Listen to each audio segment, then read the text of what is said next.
Dr. Ethan Bishop ignored the pain from his bloody, straining fingers as he pushed them deeper into the cracks of the red rock face.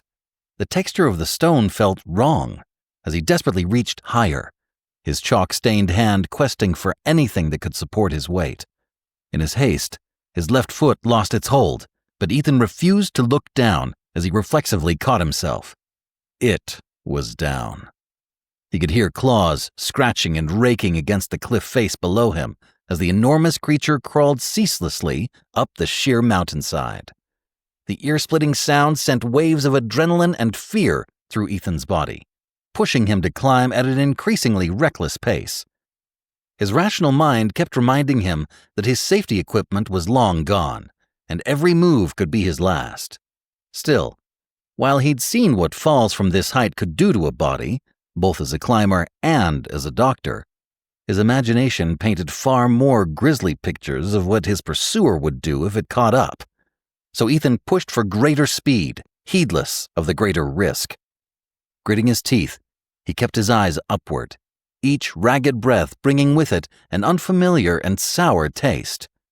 After a seeming eternity, he spotted a ledge, and dim hope propelled him upward.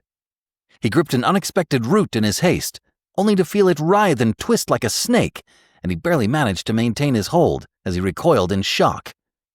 A gust of wind chose that moment to buffet him, and Ethan reflexively hugged in close to the traitorous mountain. The scratching grew louder, closer. "Move your ass, Bishop," he grunted, quoting Dean by habit. The man was more drill sergeant than brother. It had the desired effect, and he attacked the rock with renewed vigor. Just a few desperate lunges later, and his hand felt the lip of a ledge. He scrambled madly, pulling himself the rest of the way up as his mind screamed that the creature was right behind him. Ethan rolled onto the blessedly wide and flat stone, panting and coughing in the thin air. Knowing he couldn't afford to rest, he pushed himself to his knees. His eyes darted in every direction, both afraid of what he might find and desperate for anything that could offer a semblance of safety. He'd made it to a natural ledge halfway up the mountain, and he had to force himself to ignore the view of the sprawling, impossible valley it afforded him.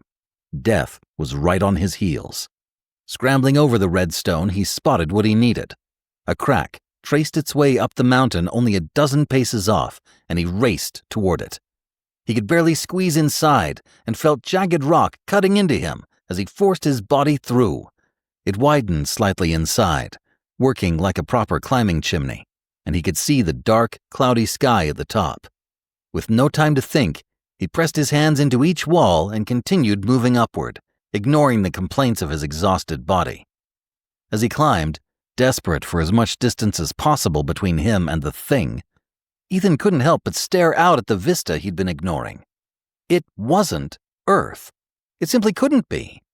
Everything he looked at was wrong in its own way, and his mind fought against what his senses told him. The mountain range felt familiar. Ethan had been climbing in the Rockies when all this madness started, but these weren't the snow-capped grays he knew.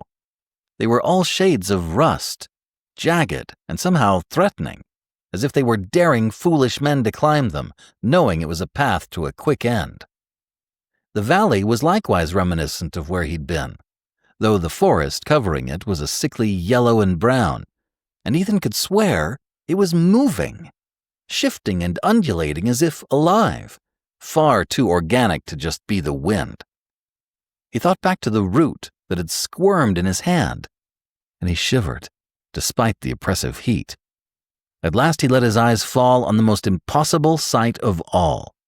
He'd resisted looking at it, as if everything else could be accepted, but the circle of blue-white light that rose into the sky was in open defiance of nature.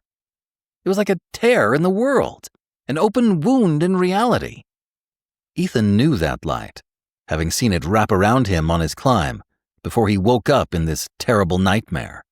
He could see smaller reflections of the mysterious phenomenon in every direction, bursting into existence and often fading just as quickly. But they were small, little more than flashes, nothing compared to the gargantuan circle of energy that dominated the valley, easily as large as a city block.